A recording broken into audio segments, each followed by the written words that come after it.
Rob Curley, editor of the Spokesman Review. Spokane isn't really like anything I've ever seen. I love that we're one of the smallest cities in America with its own symphony. I love that we host the biggest 3-on-3 tournament, that we have this huge road race. I love that the highest rated hotel in all of Washington is in Spokane. I love that on any given night within one block you can have 3 Grammy winners playing. I've never seen anything like it. Online, in print, the Spokesman Review. Subscribe to the experience.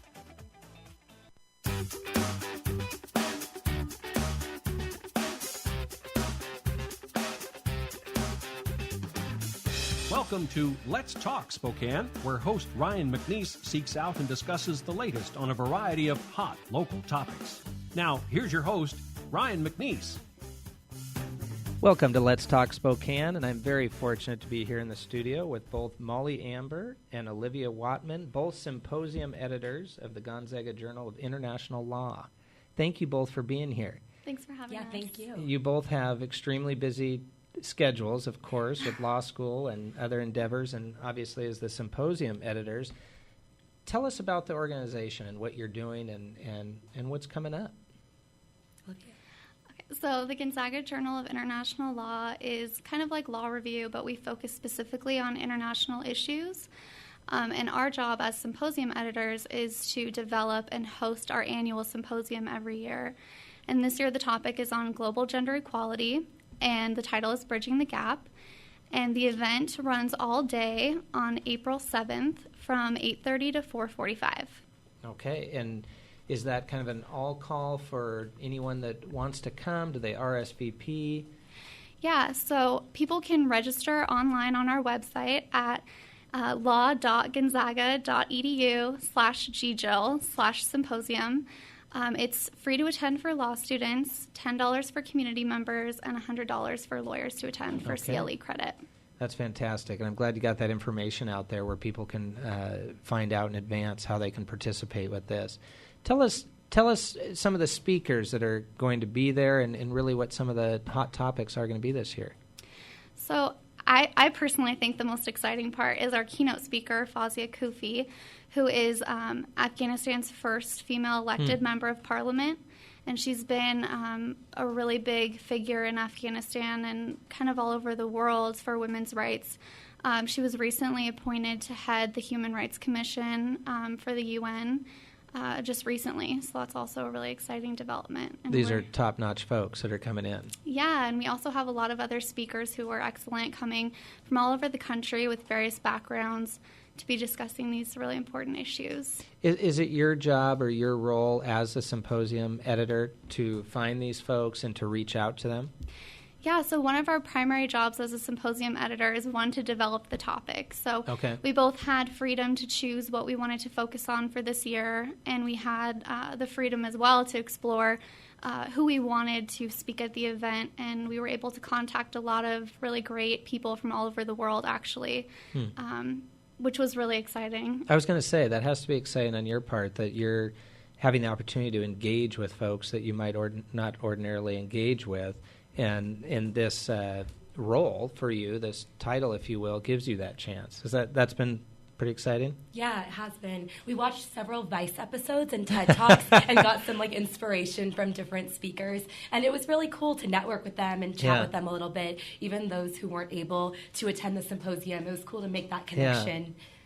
You know, we all learned so much from so many online resources. TED Talks, one of my favorite. I love that. Honestly, I think you could get a half an education by just going one by one and listening to the thousands and thousands of TED Talks. But so you've reached out to a number of folks throughout the country, internationally, et cetera.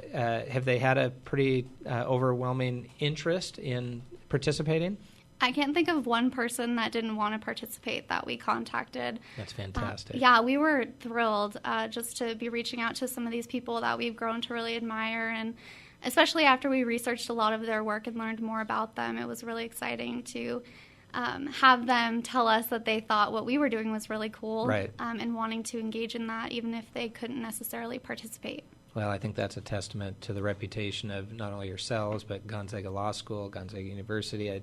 I think we're all, as a part of the Gonzaga community, really excited about the scholarly and intellectual work that's being done on both campuses. So pretty exciting. I think it's really impressive. Tell us how you had the opportunity to choose this particular title, if you will, Global Gender Equality. Tell us how you arrived at that. We thought it was very topical. We originally started thinking about a topic back in the summer, so around July, August, and we were coming up on the election, and there were a lot of other schools that were kind of dabbling in this area as well, and we thought that regardless of the election, it would be a topical thing that we would want to discuss in the spring. So we thought either way, we couldn't go wrong with choosing and focusing on this area. Well, and a difficult decision for you guys as well as when you said topical, this is an issue that is always relevant and always important, but you're right, with politics and with trends, you never know if you spend all this time and choose something and then all of a sudden the symposium comes along and it's kind of a dead issue or moot point. But in this case, obviously with gender equality, it's an ongoing issue. Maybe you'd have some insight or some points of discussion on the marches that occurred in terms of gender equality. What are some of your thoughts on how that went and, the massive support for that? Yeah, Libya actually attended the one in Spokane. Oh, did you really? We thought that a lot of people that went might be interested in attending our event as well. So we thought it would be a good place to reach out to other people in the community.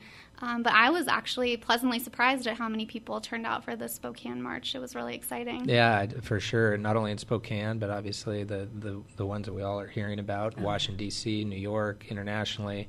One of our interns specifically, Ashley Cummins, she went to Washington, D.C. and had an opportunity to be there and said it was a pretty amazing experience. So cool. Yeah, seeing her photos. Yeah. What are some of the specific issues that in your experience you find that these speakers are going to really speak to in terms of advances that we can make in gender equality?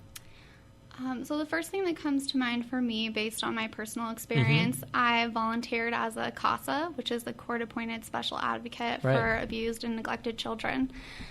So it was really interesting to me to learn about and kind of see the pattern that violence has in women's lives and in children's lives, and to think about the legislation that's in place to protect women and children, if that's really doing the job we intend it to do, how can we change policies to reflect the change that we want to see.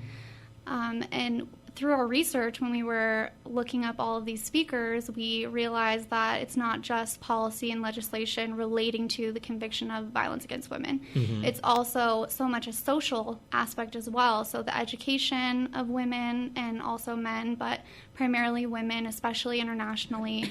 And also access to economic opportunities, which raises a lot of other kind of political questions as far as, women being paid equally for doing the same job and that kind of thing.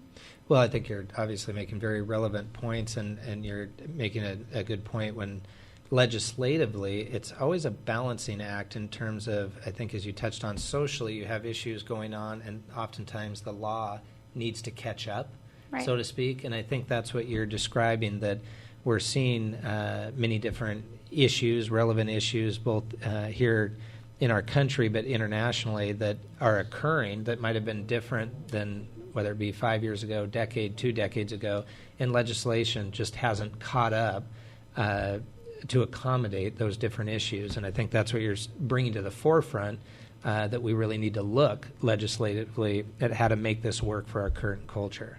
Right. And being a law student and also not having as much experience in this area, it's been really exciting to spend more time to research a little bit more about that.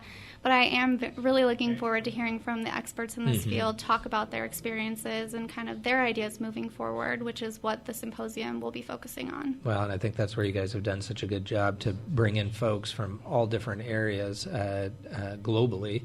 You're bringing to the mix some substantial diversity to the table to really hear a plethora of ideas and thoughts, and how do we move this forward.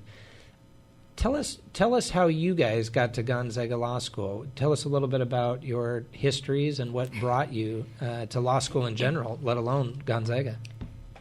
Yeah, well, excuse me.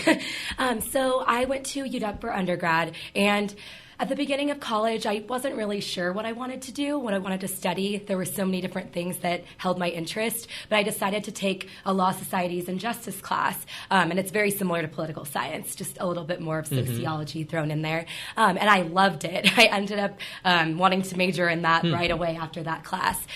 So after college, I kind of, I weighed my options, and I was trying to figure out the best way to pursue that career path, and law school just seemed like the best way and the best option for that. And I've always had an interest in international law and international human rights. So I knew that Gonzaga had some great classes and some great professors in that area. So, what are a couple of those professors that you'd say really stand out? Yeah, well, our two advisors for the Gonzaga Journal of International Law, Professor Acharya and Professor Truthheart, I would say that they're the two top ones in that area. But Professor Brooks Holland as well teaches classes related to international law and human rights in Florence as well. So, well, I'm certainly a bit biased being a Gonzaga Law grad as well, but the professors that you've just mentioned are absolutely top-notch, and we're looking forward to here in a couple of weeks. We're actually going to do a scholar series with Gonzaga Law School professors to really shine a spotlight on the individual professors that want to participate. I believe Brooks Holland will be one of them,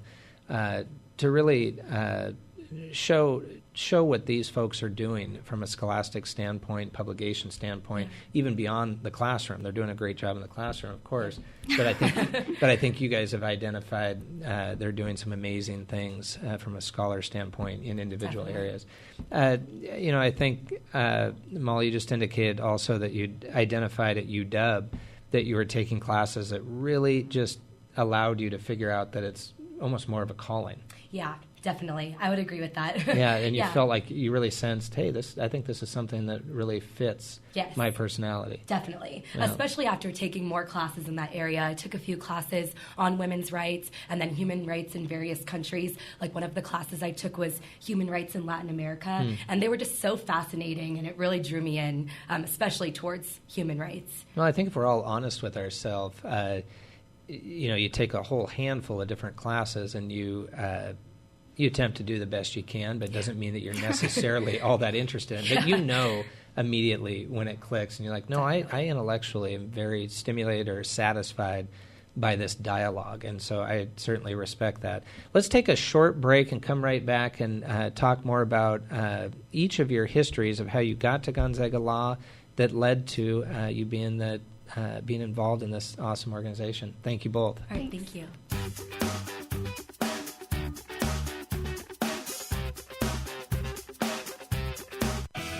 In touch, online all the time. SpokaneTalksOnline.com. I would like to tell you about our new sponsor, Stay Fierce Senior Fitness. Stay Fierce offers conditioning programs and personal training designed specifically for seniors.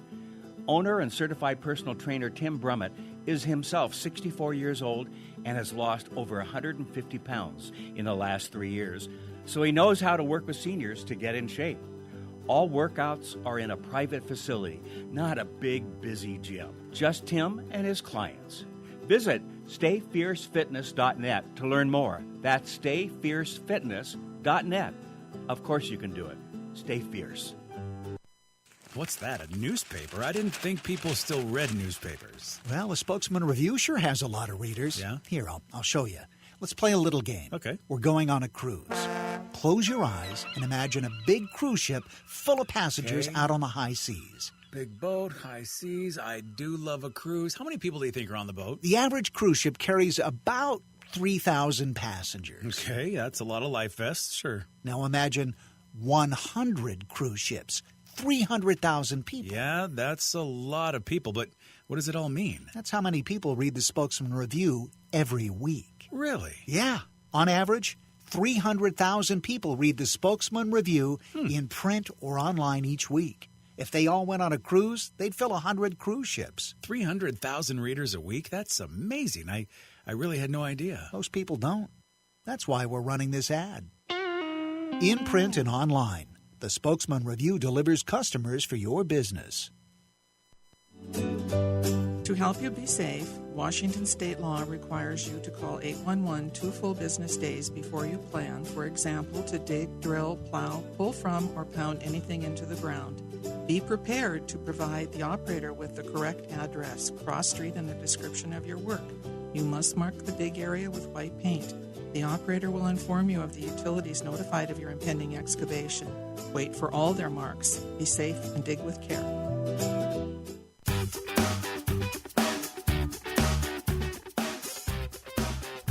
Welcome back. This is Let's Talk Spokane. I'm Ryan McNeese, and we're here in the studio with both Molly Amber and Olivia Watman of the Symposium, they're the Symposium editors of the Gonzaga Journal of International Law. And right before the break, we were getting a little background from both of you of how you arrived not only at Gonzaga, but how you arrived with your individual interests in these areas that we're talking about today for the symposium. Olivia, give us a little more of your background and how you ended up at Gonzaga Law School. Sure. So I went to the University of California, Santa Barbara, which is where I graduated with my BA in psychology.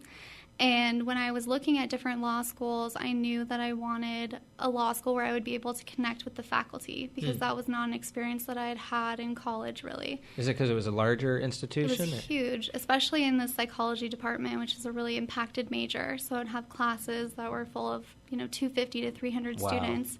So unless you really made an effort to maybe do research for the professor, you would really just be talking to a graduate student. So I knew that that's something that I had wanted from a school that I attended after graduation. Sure. So when I went and checked out the different schools, when I went to Gonzaga, I talked with a lot of the faculty, and I just knew that it was the right place for me after that, just because everyone was so interested in just me personally and, how to help me succeed, and I found that that's been really true throughout my entire time there. Well, I appreciate hearing that. I think we were actually talking at the break just briefly that, we all come from different backgrounds for undergraduate, all great schools. However, there is some kind of almost identifiable connection to Gonzaga in terms of its feel, the attention to the student. I certainly felt that during my time there. And so I appreciate hearing that from you guys. I think you've identified that as well. When did you first start thinking about being a part of the International Law Journal? I think it was the summer after our first year, when you could write on to either Law Review or the Journal. And I chose GJIL because I was just more interested, I guess, in the international topics. Kind of pulled you that way. Yeah, so that's what I chose to do. How about you? Kind of similar to Olivia. I've always had an interest in international law, so I wanted to get a little more involved in something that had a little bit more of a focus on that. So yeah, that's when I... So with your backgrounds that brought you to law school and your current rigorous study throughout 3 years of law school, what do you see yourself doing post-law school? What are your interest levels there? Well, based on my experiences in law school, I've really developed a fondness, I guess you would say, for employment law. I'm not necessarily sure if I prefer plaintiffs or defense work, but I really just love the issues that are brought to the forefront in that field. No, I would agree with you. And there are many, many issues historically, and I tend to think with a lot of current legislation, there's some real trending issues in the employment law field that are exciting. See where it goes. How about you, Molly? Yeah, so I actually had no idea that I would like criminal law, but my first internship after 1L year was at the Seattle City Attorney's Office in their criminal division, and I worked in the domestic violence unit. I ended up really liking it, so I went back for a second summer to do my Rule 9 internship there, and I loved it. So potentially criminal law. Okay. Yeah. Well, obviously our community needs all aspects of the legal world, and I think one thing that many things that you guys have identified today is that throughout the law school process, whether it be the individual curriculum, the individual classes, the individual professors, or the international law review, I think you get an opportunity to try on, if you will, these different areas and different interests to decide what actually works for you. And there's no doubt it's not a one-size-fits-all. There's going to be somebody in your class clearly that you're sitting next to that wants to be a prosecutor, and somebody wants to be defense attorney, or Attorney General's office, U.S. Attorney's office, or I think as you're indicating, Olivia, it may be in the private sector in employment law, both plaintiff, defendant. There's just so many areas, I think, that the law profession allows for in terms of interest level. Yeah. And I've really found, too, that involvement with student clubs has been really beneficial to figuring that out as well, because all of our student clubs volunteer with the different organizations. So I've really found that helpful. Yeah. Well, I'm glad to hear that. Let's circle back and chat a little bit more about the symposium that's coming up. With the symposium and with the issues that are so important, let's touch on a couple more areas that you guys see potentially within, internationally, of course, in the world. What do you think? What are some areas that are of specific interest or concern to you? Yeah, of course. So this semester I'm actually taking comparative women's rights with Professor Truthheart, and we just read a book called Half the Sky. It came out a couple of years ago, I think 2009, so not super recent, but it was just interesting how it touched on all of the areas that our symposium will be touching on. A lot of it was violence against women, but then a lot of it was also how access to education and providing girls in other countries with these opportunities to go to school and finish school and get a good job is so critical, and it can really make a difference in the long run. So I would say that that's definitely my main interest right now, and that class has been great. And I think the core of that is that education throughout the world can be preventative of these issues. Definitely. And education as a whole. Yeah. What do you think? You've touched on a couple today, but what are some what are some additional issues that you feel internationally should really potentially have the most focus? And I know that's hard to say, it's because very hard to say. There's no everything. Yeah. I think just the first thing that pops into my head, which is something that I discovered that I didn't actually know when we first started planning this. Rosemary, who's one of our speakers on the education panel that we're hosting, she was telling me in Africa at these refugee camps, young girls don't really have access to education because a lot of times it may not be funded because there's the UN is spending so much money funding basic resources, I guess, so like food, shelter, water, first aid kind of stuff, that they aren't really focusing as much attention on education.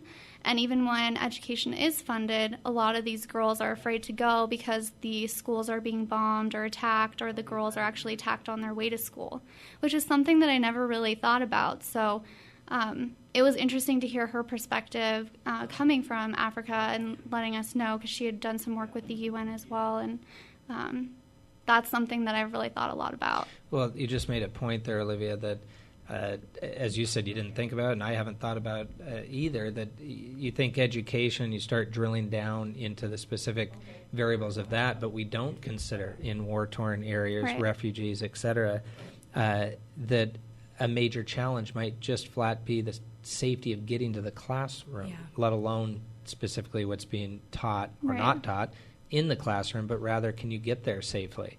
Is there safe or healthy drinking water in the area? And so I think what both of you have done a good job of today, and this is what the point of the symposium is going to be, is to really, I think, elaborate on the issues that people aren't even aware are issues. It's almost that concept of do you know what you don't know? Right, and I'm sure that I'll learn a lot at the symposium as well. For sure. Yeah. And I think we touched on this at the beginning, but highlight for me, if you would, again, the different speakers and maybe their different specialty, if you will, that they're going to bring to the table. Sure. So there's actually 9 different speakers this year. Good for you guys. Yeah, it's really exciting. So me and Molly both split who we researched and contacted just to kind of equalize the workload. Sure. So Fawzia Kufi, as I mentioned, another woman named Rosie Hidalgo, which was appointed by President Obama. She worked in the DOJ for a while and has since moved on to another nonprofit organization, and she's going to be speaking on her experience. And is it Sarah? Oh, Sarah Dillon. Yeah. She's a professor. She's going to be speaking on that panel as well. And then for our education panel, we have Rosemary, who I just mentioned. She is a doctoral candidate at Gonzaga currently. Impressive. Yeah, and Chatra Shenoy, who is also a professor, is going to be coming to speak about her experience in the education field. Rachel Chakowski. She was actually one of my professors at UW that I reached out to, just because I loved her as a professor. She really spoke to me.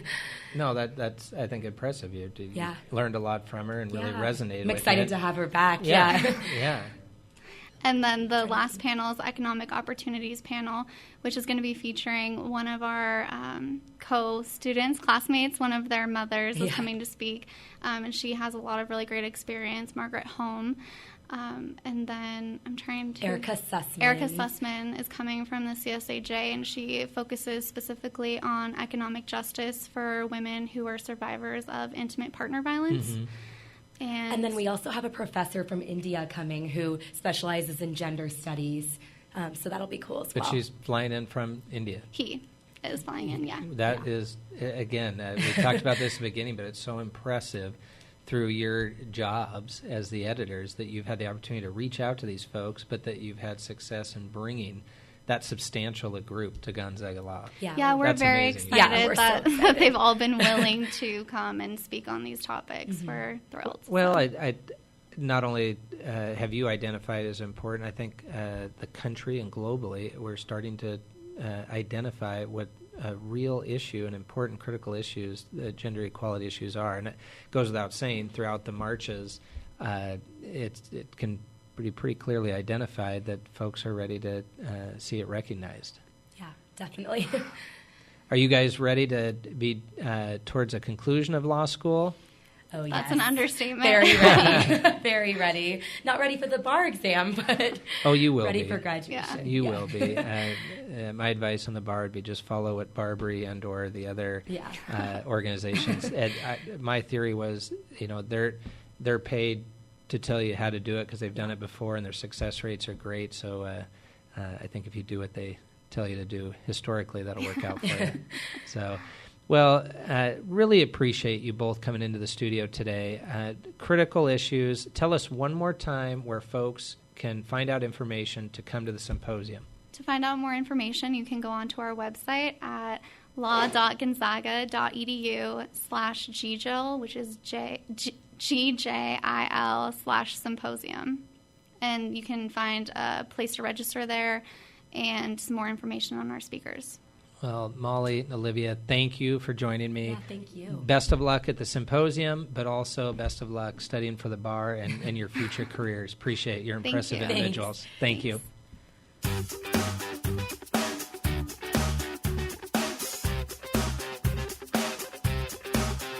Let's Talk Spokane is produced in Spokane, Washington by SpokaneTalksOnline.com, which is solely responsible for its content.